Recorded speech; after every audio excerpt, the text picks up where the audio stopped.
प्रिय माने आत्मांकर फल मध्य प्रथम प्रेम आउ द्वितीय आनंद तृतीय शांति चतुर्थ दीर्घ सहिष्णुता पंचम परोपकारिता आउ आज आमे देखिबा षष्ठ भद्रता।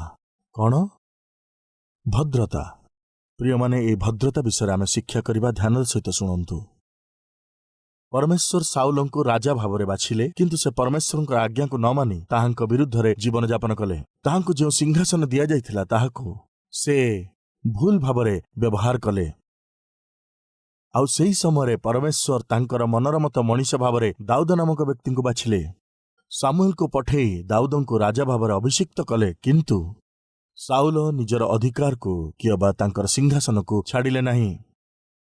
दाऊद राजा भाव अभिषिक्त हवा परे मध्य साउल तांको राजा भाव सिंहासन आरोहण करिबा पय अधिकार देले नहीं। अधिकंतु साउलर उद्देश्य थिला जे जदि से दाऊद को मारी देई पारिबे ताहले से आहुरी दीर्घ दिन पर्यंत सिंहासन रे रही पारिबे। आउ एई उद्देश्य रे ही साउल दाऊद को मारिबा पय चेष्टा करुथिले।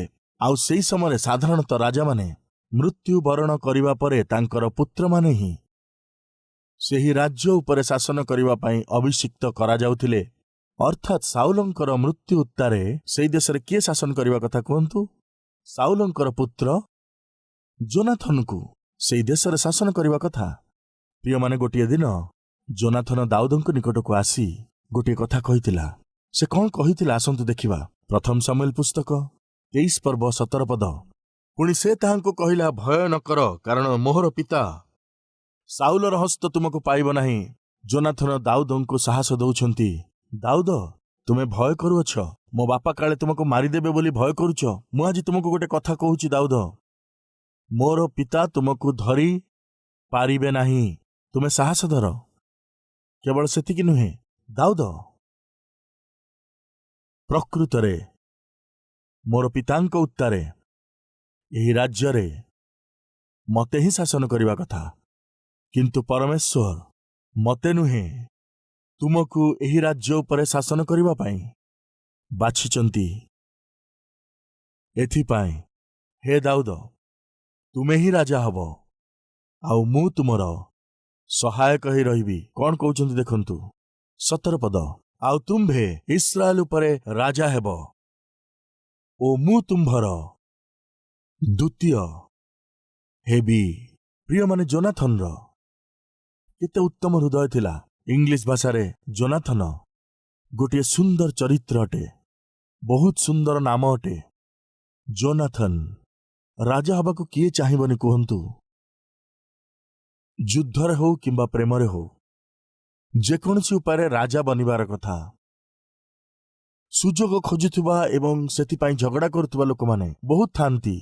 नेता हेबा पाए अनेक लोक मान को ऊपर कर्तृत्व करिबा पाई हेले जने लीडर हवा पाई साधारणतः समस्तंकर बड़ आशा थाए। प्रकृत रे साउलंकर मृत्यु उत्तारे जोनाथन को ही राजा हबार थिला, किंतु जोनाथन को विषय को बुझीथिला जे मोर पिता परमेश्वरंकर विरुद्धचारी हेई अछंती, आउ एथिपाई दाऊदंको परमेश्वर राजा भाବରେ बाछिचंती। दाऊद राजा हेबा ही परमेश्वरंकर इच्छा अछि। मु राजा हेबा परमेश्वरंकर इच्छा नुहे। राजा हेबा निमंते तार आशा थिले मध्य, तार चिंता थिले मध्य निजर चिंतार भली न जाई मोर इच्छा नाही, परमेश्वरंकर इच्छा ही मोर जीवन रे पूर्ण हबार अछि। प्रिय भाई और भौणी माने अनेक थर आपणकर निमंते आपण अनेक विषय भाबी रखिथांती, अनेक कल्पना सब करिथांती। मते एई स्तर पर्यंत बढ़िबार अछि, एई स्थिति रे रहिबार अछि, एमतिका भिसा मते दरकार, एई स्थान को जिबार अछि, एई देश को जिबार अछि, एई चाकरी करिबार अछि, याको ही विवाह करिबार अछि, सेई स्त्री को बाहा हबार अछि, एई बिजनेस मोर करिबार अछि, एई व्यापार मोर दरकार, एई परि चिंता आपण करंती। किंतु जेतेबेले ता परमेश्वर को इच्छा न थाए, साधारणतः आपण माने जा भाबी थांती ता न हेले आपण निराश ही जिबे, आपण हताश ही जिबे। किंतु सुनंतु आपणको जीवन रे आपण जहा चिंता करथिले ताहा पाई पारलेनी, आ सेथि पई निराश ही जिबा सहज कथा ही पारे। किंतु आपणको जीवन रे परमेश्वरंकर इच्छा कोन अटे ताहा ही आपणको जीवन रे सार्थक हेले ताहा उत्तम विषय, ताहा आशीर्वादपूर्ण विषय। एही सत्य को भूलंतु नाही। जोनाथन निराश हेले नाही कि हताश हेले नाही। ମୋ ବାପାଙ୍କ ଉତ୍ତାରେ ମତେ ରାଜା ହେବା କଥା ନା। ଏଇ ପରିସ୍ଥିତିରେ ମତେ ଛାଡ଼ିଦେଇ ପରମେଶ୍ୱର ମତେ ଛାଡ଼ିଦେଇ ଦାଉଦଙ୍କୁ ମନୋନୀତ କଲେ, ଇଏ କ'ଣ କଥା? ଇଏ ତ ଅନ୍ୟାୟ ଅଟେ। ଏହା ହିଁ ପରମେଶ୍ୱରଙ୍କ ଇଚ୍ଛା ଓ ଅଭିମତ। ଯାହାକୁ ରାଜା କରିବା କଥା ତାହାକୁ ରାଜା କରିବେ, ଯାହାକୁ ଉଚ୍ଚକୁ ଉଠେଇବା କଥା ତାହାକୁ ଉଚ୍ଚରେ ରଖିବେ। ଧନ ଏବଂ ଐଶ୍ୱର୍ଯ୍ୟ ପରମେଶ୍ୱର ହିଁ ଦିଅନ୍ତି। ପ୍ରିୟମାନେ, ପରମେଶ୍ୱର ହିଁ ଦାଉଦଙ୍କୁ ରାଜା କରିବାକୁ ଚାହିଁଲେ ଏବଂ ତାଙ୍କୁ ରାଜା କରୁଛନ୍ତି। ମୁଁ କିଏ ନାହିଁ କରିବା ପାଇଁ? ଆଉ ଏଥିପାଇଁ ଦାଉଦଙ୍କ ନିକଟକୁ ଆସି କହୁଛନ୍ତି, ଦାଉଦ ତୁମେ ଡର ନାହିଁ, ମୋର ପିତା କିଛି କରିପାରିବେନି। ନାଇଁ ଯୋନାଥନ, ତମ ବାପା ମତେ ମାରି ପକେଇବେ। କୌଣସି ଗୋଟିଏ ସ୍ଥାନରେ ସେ କହୁଛନ୍ତି, ମୃତ୍ୟୁ ଆଉ ମୋ ଭିତରେ ପହଣ୍ଡେ ମାତ୍ର ବାକି ଅଛି। 20 ଅଧ୍ୟାୟରେ ଆମେ ଦେଖିପାରୁଛୁ 3ୟ ପଦ ଆଉ ତାର ଶେଷ ଧାଡ଼ି। ସଦାପ୍ରଭୁ ଜୀବିତ ଥିବା ପ୍ରମାଣେ ଓ ତୁମ୍ଭ ପ୍ରାଣ ଜୀବିତ ଥିବା ପ୍ରମାଣେ ମୁଁ କହୁଅଛି ଯେ ମୋର ଓ ମୋର ମରଣ ମଧ୍ୟରେ ପହଣ୍ଡେ ମାତ୍ର ବାକି ଅଛି। କ'ଣ କହୁଛି? ମୋର ଆଉ ମୃତ୍ୟୁର ଭିତରେ କେତେ ଦୂରତା ଅଛି? ଆର ଅର୍ଥ ପ୍ରକୃତରେ କ'ଣ? ମୃତ୍ୟୁ ମୋର ପଛରେ ଗୋଡ଼ଉଛି, ମୃତ୍ୟୁ ମୋର ପଛରେ ଦୌଡୁଛି। ଯୋନାଥନ, ତୁମର ପିତା ମତେ ଦିନେ ମାରିଦେବେ। ଏମିତି ଡରୁଥିଲା ବେଳେ ଯୋନାଥନ କହିଲେ, ଦାଉଦ ଭୟ କର ନାହିଁ, ମୋର ପିତା ତୁମକୁ ଛୁଇଁ ପାରିବେ ନାହିଁ, କାରଣ ତୁମକୁ ରାଜା ହେବା ପାଇଁ ପଡ଼ିବ। ଏହା ପରମେଶ୍ୱରଙ୍କର ଇଚ୍ଛା। ନିଶ୍ଚୟ ତୁମେ ଏହି ଦେଶ ଉପରେ ଶାସନ କରିବ। ଆଉ ସେହି ସମୟରେ ମୁଁ ତୁମର ଜଣେ ସହାୟକ ହେବି। କ'ଣ ହେବି? ମୁଁ ତୁମର ସହାୟକ ହେବି। ସାହସ ଧର ଦାଉଦ। ଆଉ ତାପରେ ଯୋନାଥନ ଦାଉଦକୁ ଗୋଟିଏ କଥା କହିଲେ। ଆସନ୍ତୁ ଦେଖିବା 1 ସାମୁଏଲ ପୁସ୍ତକ 20 ଅଧ୍ୟାୟ 14 ପଦ। ହେଲେ ମୁଁ ଯେପରି ନ ମରେ, ଏଥିପାଇଁ ମୋହର ଯାବଜୀବନ ତୁମ୍ଭେ ସଦାପ୍ରଭୁଙ୍କର ଦୟା ମୋ ପ୍ରତି ପ୍ରକାଶ କରିବ। କେବଳ ତାହା ନୁହେଁ, ସଦାକାଳ ମୋ ବଂଶରୁ ତୁମ୍ଭେ ଆପଣା ଦୟା ଉଚ୍ଛିନ୍ନ କରିବ ନାହିଁ। ନା, ସଦାପ୍ରଭୁ ଦାଉଦଙ୍କର ପ୍ରତ୍ୟେକ ଶତ୍ରୁକୁ ଭୂତଳରୁ ଉଚ୍ଛିନ୍ନ କଲା ଉତ୍ତାରେ ମଧ୍ୟ କରିବ ନାହିଁ। ଦାଉଦ, ମୁଁ ତୁମକୁ ଗୋଟେ ଅନୁରୋଧ କରୁଛି। ଦାଉଦ କହିଲେ, କ'ଣ କହୁଛ ଯୋନାଥନ? କୁହ। ଦିନେ ତୁମେ ଯେତେବେଳେ ରାଜା ହେଇଯିବ ଆଉ ମୁଁ ତୁମ ସଙ୍ଗରେ ଦ୍ୱିତୀୟ ହେଇଯିବି, ଆଉ ତାପରେ ଆମ ସହିତ କ'ଣ ହବ ମୁଁ ଜାଣିନାହିଁ। କୌଣସି କାରଣରୁ ଯଦି ଧରିନିଅ ମୁଁ ମରିଗଲି, ତାହେଲେ ମୋର ବଂଶ ଉପରେ, ମୋର ପିଲାମାନଙ୍କ ଉପରେ ତୁମେ ଦୟା ଦେଖେଇବ ନା? ସେମାନଙ୍କୁ ଦୟା କରିବ ନା? ଏହିପରି କହିଲେ। ଅର୍ଥାତ୍ ଯୋନାଥନ କ'ଣ କହୁଛନ୍ତି ଜାଣୁଛନ୍ତି ଆପଣ? ମୋର ପିତାଙ୍କର ଉତ୍ତାରେ ମୁଁ ହିଁ ରାଜା ହେବାର କଥା, କିନ୍ତୁ ପରମେଶ୍ୱର ମତେ ରାଜା ନ କରି ତୁମକୁ ରାଜା ଭାବରେ ବାଛିଛନ୍ତି।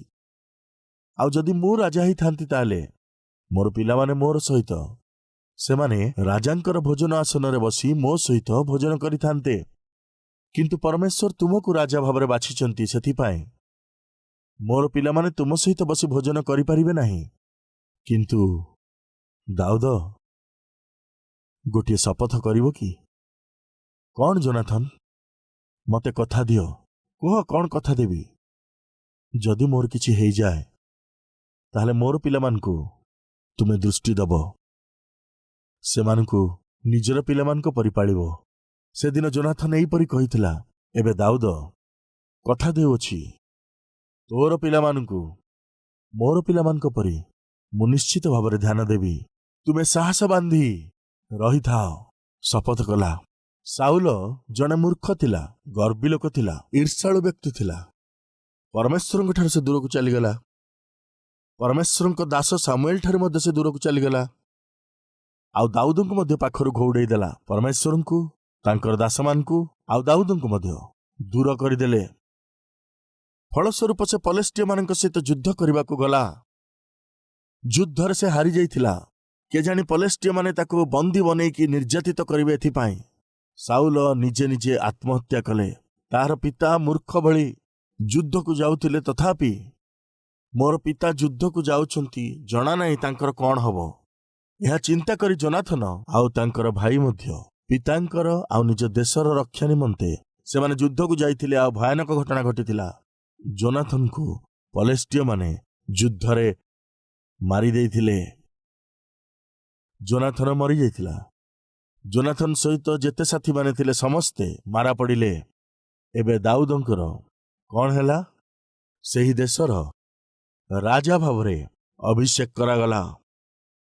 କିନ୍ତୁ ତାହାଙ୍କୁ ଅଭିଷେକ କରାଯିବା ପରେ କଣ ହେଇଥିଲା ଗୋଟିଏ ପଦରେ ମୁଁ ଆପଣଙ୍କୁ ପଢ଼ିକି ଶୁଣାଉଛି। ଆତ୍ମାଙ୍କ ଫଳର ପ୍ରଥମ ହେଉଛି ପ୍ରେମ, ଆନନ୍ଦ, ଶାନ୍ତି, ଦୀର୍ଘସହିଷ୍ଣୁତା, ପରୋପକାରିତା ଆଉ ଆଜି ଭଦ୍ରତା ବିଷୟରେ ମୁଁ ଆପଣମାନଙ୍କୁ କହୁଛି। ଦାଉଦଙ୍କର ଭଦ୍ରତା ବିଷୟରେ ମୁଁ ଆପଣମାନଙ୍କୁ କହୁଛି। ଆସନ୍ତୁ ଆମେ ପରମେଶ୍ୱରଙ୍କର ବାକ୍ୟରେ ଦେଖିବା। ଦ୍ୱିତୀୟ ସମୁଏଲ ପୁସ୍ତକ ତାର 9 ପର୍ବ ତାର ପ୍ରଥମ ପଦ। ଅନନ୍ତର ଦାଉଦ ପଚାରିଲେ, ଯୋନାଥନ ସକାଶୁ ମୁଁ ଯାହା ପ୍ରତି ଦୟା ପ୍ରକାଶ କରିପାରେ ଏପରିକି କେହି ସାଉଲ ବଂଶରେ ଅବଶିଷ୍ଟ ଅଛି? ସେ ପଚାରୁଛନ୍ତି, ଯୋନାଥନ ମୋର ମିତ୍ର ଅଟନ୍ତି। ଯୋନାଥନଙ୍କ ସହିତ ମୁଁ ଶପଥ କରିଛି, ଯୋନାଥନର କାରଣରୁ ମୁଁ କାହା ପ୍ରତି ତାହା କରିବି। ସାଉଲଙ୍କର ସନ୍ତାନମାନଙ୍କ ମଧ୍ୟରେ କେହି କଣ ଅବଶିଷ୍ଟ ଅଛନ୍ତି କି? ଦାଉଦ ଏମିତି ପଚାରିବା ହେତୁ ତୃତୀୟ ପଦରେ ତହିଁରେ ରାଜା ପଚାରିଲେ, ମୁଁ ଯାହା ପ୍ରତି ପରମେଶ୍ୱରଙ୍କ ଦୟା ପ୍ରକାଶ କରିପାରେ ଏପରିକି କେହି ଏବେ ସାଉଲଙ୍କ ବଂଶରେ ଅଛି? ଏଥିରେ ଶିବ ରାଜାଙ୍କୁ କହିଲା, ଯୋନାଥନର ଏକ ପୁତ୍ର ଏବେ ଅଛି, ତାହାର ପାଦ ଛୋଟା। ତହୁଁ ରାଜା ତାହାକୁ ପଚାରିଲେ, ସେ କେଉଁଠାରେ ଅଛି? ତହିଁରେ ଶିବ ରାଜାଙ୍କୁ କହିଲା, ଦେଖନ୍ତୁ, ସେ ଲୋଦବାରରେ ଅମିଏଲଙ୍କର ପୁତ୍ର ମାଖିରର ଗୃହରେ ଅଛି। ତେବେ ଦାଉଦ ରାଜା ଲୋଦବାରରୁ ଲୋକ ପଠାଇ ଅମିଏଲର ପୁତ୍ର ମାଖିରର ଗୃହରୁ ତାହାକୁ ଅଣାଇଲେ। ଏଥିରେ ସାଉଲଙ୍କର ପୌତ୍ର ଯୋନାଥନର ପୁତ୍ର ମଫିବୋଶତ ଦାଉଦଙ୍କ ନିକଟକୁ ଆସି ମୁହଁ ମାଡ଼ି ପଡ଼ି ପ୍ରଣାମ କଲା। ତହୁଁ ଦାଉଦ କହିଲେ, ହେ ମଫିବୋଶତ।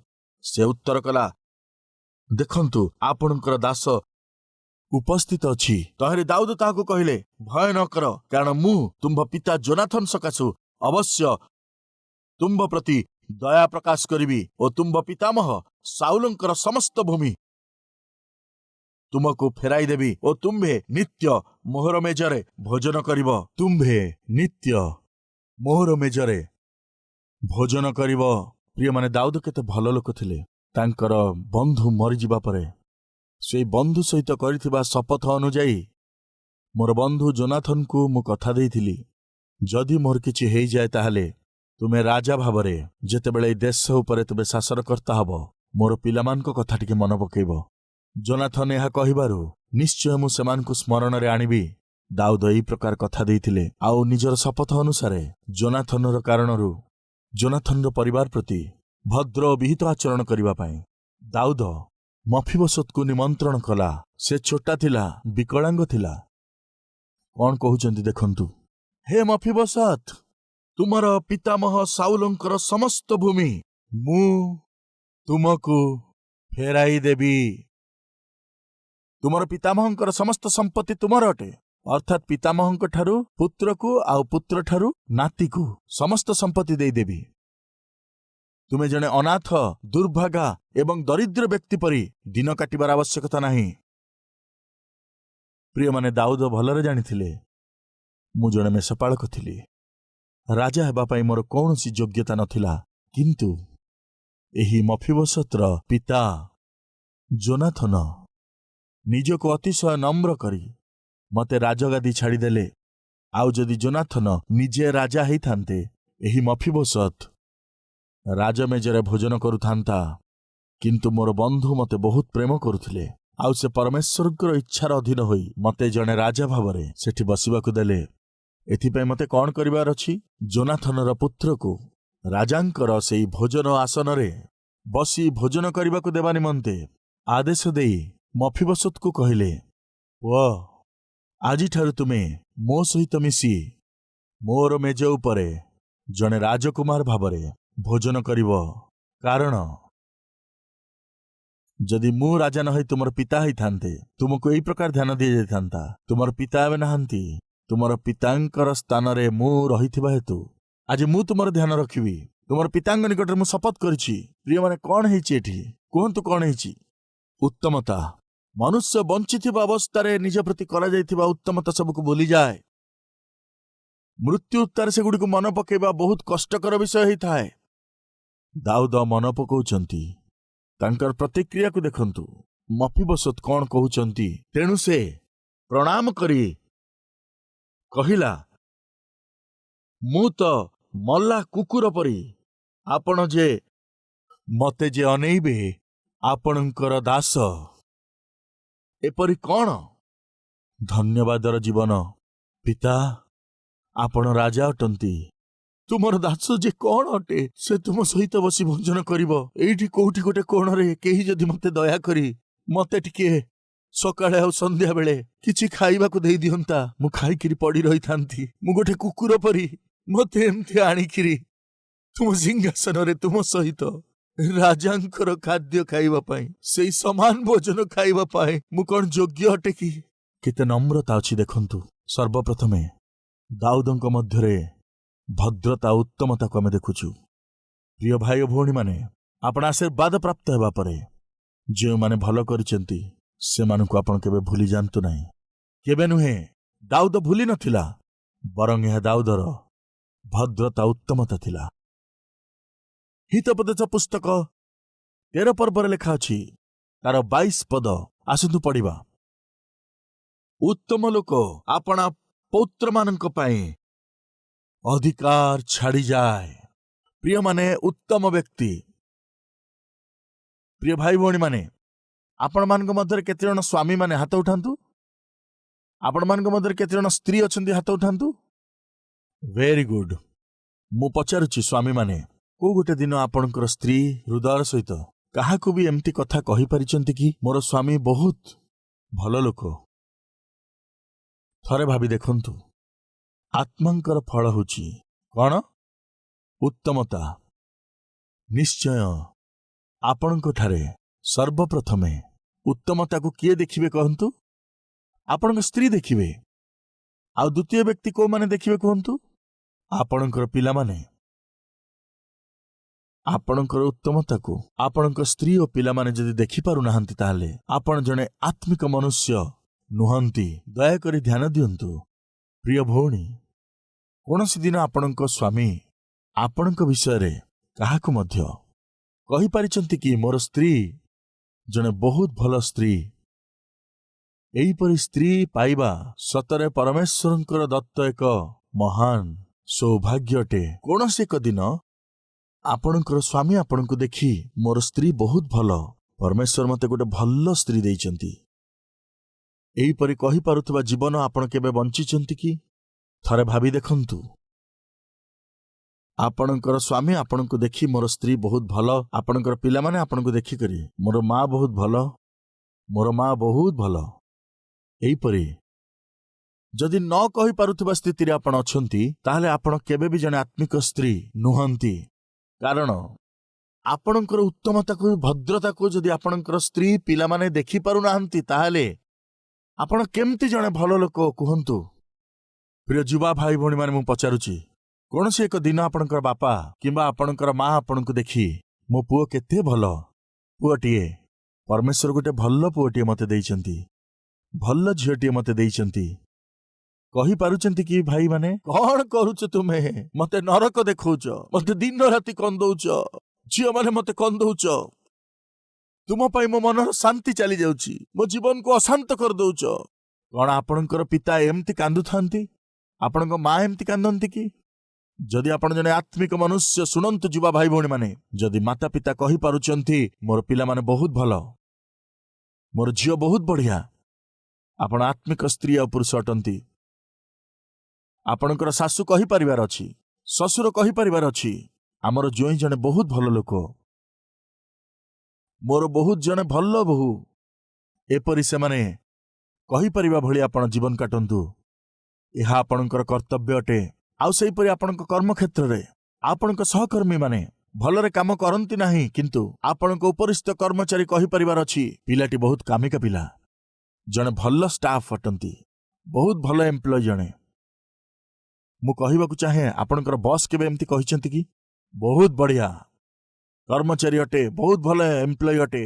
ଯଦି ଆପଣ ହସ୍ପିଟାଲରେ କାମ କରୁଛନ୍ତି, ତାହେଲେ ଆପଣ ବହୁତ ଭଲ ଜଣେ ଡାକ୍ତର ଅଛନ୍ତି, ଆପଣ ଜଣେ ବହୁତ ଭଲ ନର୍ସ ଅଟନ୍ତି। କମ୍ପାନୀରେ ଆପଣ ଜଣେ ଭଲ ୱାର୍କର, ସ୍କୁଲ କଲେଜରେ ଜଣେ ଭଲ ଟିଚର ଅଟନ୍ତି, ବହୁତ ଭଲ ଜଣେ ପ୍ରଫେସର ଅଟନ୍ତି, ଆଜ୍ଞା ବହୁତ ଭଲ ଜଣେ ଲେକ୍ଚରର ଅଟନ୍ତି, ଜଣେ ବହୁତ ଭଲ ଷ୍ଟୁଡେଣ୍ଟ ଅଟନ୍ତି। ମୁଁ ପଚାରିବାକୁ ଚାହେଁ, କୌଣସି ଏକ ଦିନ ଏପରି ସାକ୍ଷ୍ୟ ଆପଣ ଶୁଣିଛନ୍ତି କି? जदि आपण सेवा करूचंती तेबे जणे बहुत भल सेवक अटंती। केही कहिचंती केमती एमती आउरी गोटे बढ़िया विषय अछि जहाँ बाइबल कहे उत्तम व्यक्ति निजर पुत्र निमंते संपत्ति छाड़ी जाए सेमान को भिकारी हवाकू दिए नहीं। आपण कौन जने भल लोक कि आपणकर पिलामान पई संपत्ति छाड़ी करी जाई थांतु। संपत्ति छाड़ी जिबार अर्थ लक्ष लक्ष कोटी कोटी टंका पछरे छाड़ी जिबा, शह शह एकर जमीबाड़ी छाड़ी जिबा, किंबा हजार हजार कोटी बिजनेस आपणक पई छेड़ा करदबा द्वारा आपण धनी ही जिबे। किंतु जने भल लोक 100 एकर जमी किंबा अनेक टंका पैसा किंबा बड़ बड़ बिल्डिंग कोठा किंबा गोटे बहुत बड़ बिजनेस तैयारी करी देई दबा द्वारा जने भल लोक एही सब विषयर जे मूला आधार अटंती सेही परमेश्वर को तांको संपत्ति भावरे देवा कथा। हितोपदेश पुस्तक 22 पर्व 4 पद। नम्रता और सदाप्रभुंकर विषयक भयर पुरस्कार धन सम्मान ओ जीवन अटे, ओ जीवन अटे। लेखाइछि धन सम्मान ओ जीवन कहा द्वारा मिले परमेश्वर को भय कले मिली थाए। एबे पितामाता माने ध्यान देकी शुणंतु आपणकर पिलामान को जदि धनवान करने को चाहती ताहेले धन सम्मान ओ जीवन किए देबे? परमेश्वर देबे। केबे देबे? परमेश्वर प्रति भय भक्ति सहित जदि रहिबे। एबे आपणकर पिलामान को जदि धनी करबा पई चाहुचंती ताहेले आपण कोन करिवे? तांकर परिचय ईश्वर सहित करई दियंतु। कारण जने व्यक्ति जदि धन संभ्रम और जीवन पाइबा को चाहे से केवल परमेश्वर को भयभक्ति करने द्वारा ही ताहा पाई परिबो।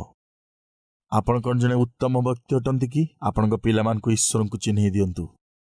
प्रिय माने सुजाना वेस्ली जे जॉन वेस्लिंकर मां थिले से मां जनक केते अद्भुत भावरे से अपना पिलामान को पालिले। तांकर 14 जन पिला थिले। केते थिले? प्रति जनक पाई गोटे गोटे घंटा धरी से प्रार्थना करुथिले। केते बेଳ? गोटे घंटा धरी प्रार्थना करुथिले। आज आपणकर जदि गोटे पुओ अछि गोटे झियो अछि आपण जदि 10 मिनिट भी प्रार्थना करू नाहंती आउ आपण तांकर पितामाता किंतु 5 मिनिट भी पिलामानक पई प्रार्थना करू नाहंती से गोटे गोटे पिला पई गोटे गोटे घंटा प्रार्थना करुथिले। प्रतिफल जानंती कि जॉन वेस्ली प्रिय माने आपण आखपाखरे मेथडिस्ट चर्च गुड़ी को देखी ना नाम शुणी ना? यही मेथडिस्ट चर्च गुड़ी को आज भारत में अच्छी, अमेरिका रे अच्छी, ऑस्ट्रेलिया आफ्रिका परि देश गुड़िक अच्छी। आपण जेकोसी देश को मध्य जातु एपरी चर्च आपण को मिल जिवो। एही मंडली गुड़िक कहा द्वारा स्थापित होइछि कहंतु तो? John Wesley. एही महान प्रचारकंकर प्रचार को शुणिकी उद्दीपनारे परिपूर्ण होई निज निज चाकरी बाकरी छाड़ी देई अनेक लोक माने पृथ्वी चतुर्पार्श्व को जाई प्रचार करने को लगिले। एहीपरि महान संतान को जन्म देई करी एही जगत को परमेश्वर सेवक भाव देदेले। प्रतिफल परमेश्वर को ही सेमान को संपत्ति भाव देदेले। द्वितीय पुअर नाम थिला चार्ल्स वेस्ली। चार्ल्स वेस्ली एही महान सेवक जनक शह शह गीत रचना कले। समग्र विश्व रे आज हजार हजार मंडली सबू जदि गीत स्त्रोत गाउछंती से सबू चार्ल्स वेस्ली द्वारा लेखा जाइतिबा गीत गुड़िक प्राय समस्ते एही गीत गुड़िक गांती। जणे तो अद्भुत प्रचारक अटंती आ द्वितीय जन अद्भुत संगीतज्ञ अटंती। एही दुई जन को ए संसार को उपहार स्वरूप देइथिले जो मां सुसान वेस्ली उत्तम मां थिले।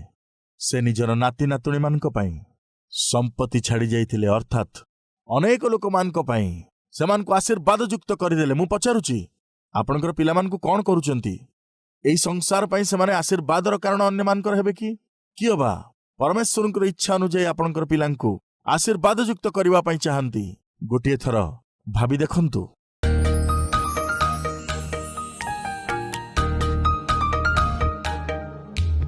हे पवित्र पिता दाऊदंकर परी देइथिबा शपथ को पूर्ण करबा पई उत्तम हृदय आउ गोटे उत्तम पिता आउ गोटे उत्तम माता भावरे प्रभु आपना पिलामान को तुम सहित परिचय करई दे ଧନ ସମ୍ଭ୍ରମ ଓ ଜୀବନର ସହିତ ଯେପରି ଆପଣଙ୍କର ଉପାସନା କରିପାରିବୁ ସହାୟତା କରନ୍ତୁ।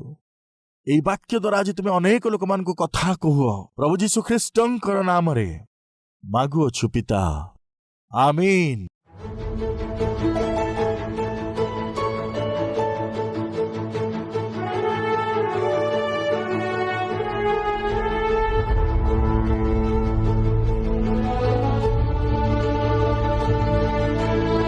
ଆମର ଠିକଣା କାଲୱାରୀ, post box number 30, Kukatpally, Hyderabad 72।